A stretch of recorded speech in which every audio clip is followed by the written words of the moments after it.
Tony, just your thoughts on how the day went for you all. The day was incredibly valuable. We played good competition. We had situations in the game that you just can't create in an inter squad because of the intensity that was involved in the moment or certain pitches where the game was on the line. And then to add to it, we got to kind of be up close with our fans. We've kind of gone all over the place, and it worked out. We were able to come to this park for the first time, and I'm glad we did. It's a gorgeous park. Grounds crew obviously taking care of the field year round, but the part that stood out more than any was the fan base. Our fan base is always active, but this group was loud, just reacting to everything over our dugout. It was incredibly loud, and I'm kind of speaking more on behalf of our players and coaches. They mentioned that. I kind of thought it, so it all adds up. But overall, learning more about our team and probably learn more in one day than we maybe have the whole year. Could you see a level of improvement from that Virginia Tech exhibition up until this one? It's tough to say because, bats will kind of come and go, but saw some pitchers throw the ball better that are younger. Phillips and Hundley were both incredible, in my opinion, with their efforts on the mound. They just kind of stand out. Peebles was improved behind the plate. He's been working hard at it.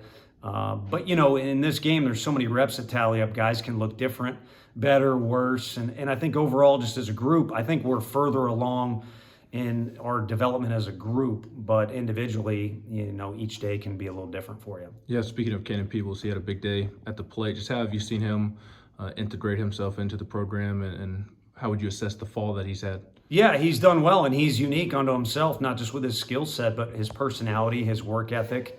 But we kind of have fun with it because he's very similar to Connor Pavoloni, which is more of a compliment than anything. But they're both just very dialed into what they're doing and obsessed with getting better at their craft, whether it's catching or even base running and certainly hitting.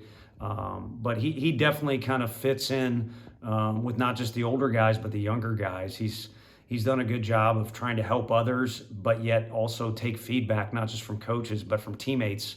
And I don't see how that doesn't make him a better player in the long run. What did you see from your pitching staff today? Strikes for the most part, and then a couple of occasions where we did not throw strikes, guys were able to wiggle out of it. And, defensively, we could have played better behind them and made life easier when they did throw strikes. But then, too, as it relates to negatives or on the scoreboard, we're okay at this point in the year with guys, giving up hits or maybe getting balls batted around the park a little bit on them to an extent. I mean, you got to make adjustments, and if you're throwing strikes, throw better strikes. But we didn't necessarily dive into scouting report stuff or have Frank call pitches and things like that.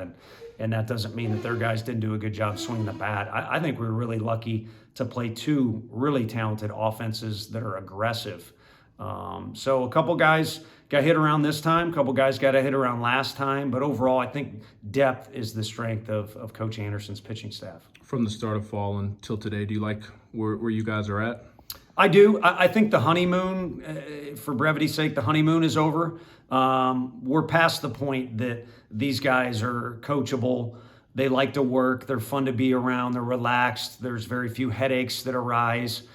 They seem to do a good job off the field, which we put a lot of emphasis on. We're kind of past that. So it's a compliment in a backhanded way to the group that we already know that about them. They've proven it day in and day out. So now, as a coaching staff, we're either able to or almost kind of forced to be nitpicky and start analyzing some other areas. And now that we've been harsher critics of the group, there's definitely some areas we need to get better at if we're going to have success in the spring.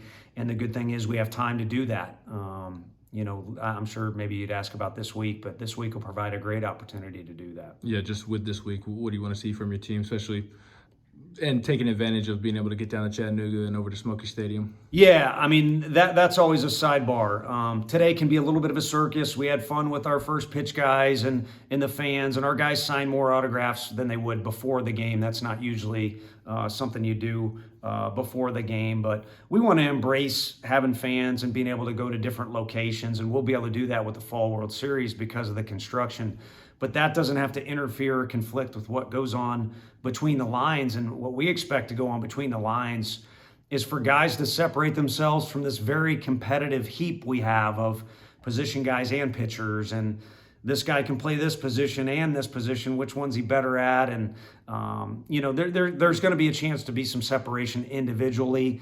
And then as they divide into two groups, I think those two groups should be able to go head to head as competitively as any one team that we've had here. Maybe that 21 team kind of comes to mind, where you almost could fill out two lineups that you think you could compete in a full spring season or even an SEC weekend. And we have that, and we've got a lot of pitchers available. Last year, so many guys had flu and other things.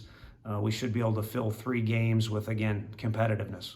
Yeah, lastly, Beam and Russell throwing today. I know they haven't been throwing a ton to live hitters. Do you like where they're at? I know they're not throwing to live hitters, so you can kind of manage their workload leading up to the season, but do you like where they are at? Yeah, I really like where AJ's at, because it was good for him to get a start, technically his hometown and in front of a big crowd. He hasn't had a college start yet, but he's pitched in some big situations, and he always wants the ball. But now when you see him out there, it's coming out of the hand a little bit even better. Off speed continually gets better. And then he just looks more physical too, which the durability of a guy's body has a lot to do with standing 56 games a regular season. And then you hope to play a bunch of games after that. And he just looks more adept to do that. And then with Beam, just happy with his leadership every day. Had a couple pitches, probably that he wished he could take back. With our angle, I wouldn't be able to speak on it too well before seeing the video, but probably didn't get his 3 outs as quick as he wanted to today. But just having him out there and getting more reps, and he's able to experiment a little bit at this age, because, he should be more comfortable in his status or whatever, his role with our team. Again, what day he's going to throw on, I don't know. I think he's earned himself a start our first weekend of the year. So we'll put him where we think it helps the team the most, and kind of based off on matchups and how he's throwing the ball too. But I don't worry about Drew with his work ethic or his attitude. We're blessed to have him in our program. Thanks, Tony. Thank you.